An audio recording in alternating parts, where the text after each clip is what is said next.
Terus kepala dia tuh kayak patah-patah ngikutin arah motor Zafran pergi.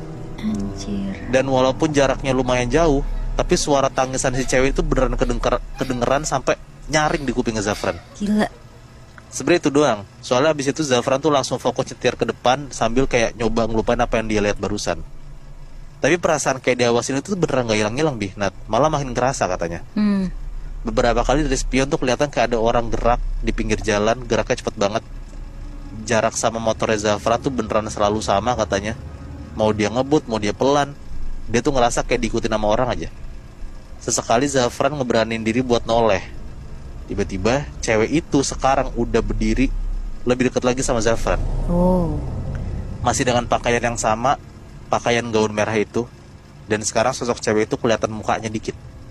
Muka tuh kayak kosong gitu, Nat. Maksudnya kosong tuh kayak ada lubang-lubang rongga gitu, tapi kosong beneran gak ada isinya. Kayak kelopak matanya tuh kosong, mulutnya tuh gak ada bibirnya, pokoknya serem deh.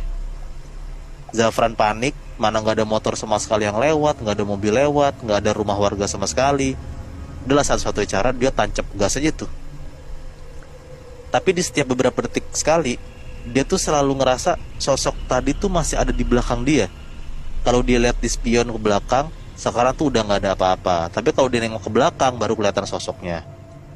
Nah, gerakan si sosok ini itu tuh kayak ngelangkahnya tuh kayak cepet, bahkan kayak bukan ngelangkah, beneran kayak melayang di atas tanah gitu, Nat. Makanya pergerakannya tuh konsisten ngikutin si Zafran. Dan yang bikin ngerasa creepy lagi, katanya makin lama badan cewek itu tuh makin kelihatan berubah. Yang awalnya kelihatan bayangannya tuh cuman sosok cewek ya, tapi lama-lama bentuknya berubah bukan kayak orang, Nat. Tahu nggak jadi kayak gimana? Gimana? Jadi kayak ular. Lah, memanjang dan melata gitu, kebayangkan lu ngerinya. Bisa. Karena kaget, Zafran langsung noleh cepet dan bener aja kata dia, Nat.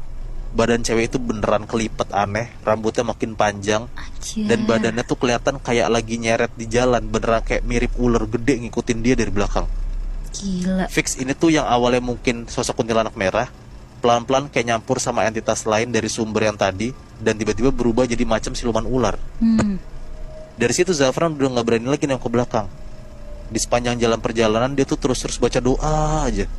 Untung dari kejauhan dia ngeliat tuh ada satu tempat cukup terang, dan pas makin dideketin sama Zafran, oh itu ternyata masjid.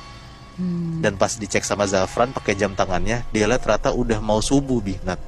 Padahal dia keluar kantor jam 2. Jadi ternyata tuh dia dulu terperangkap di daerah situ tuh, di rumah kapal itu udah berjam-jam.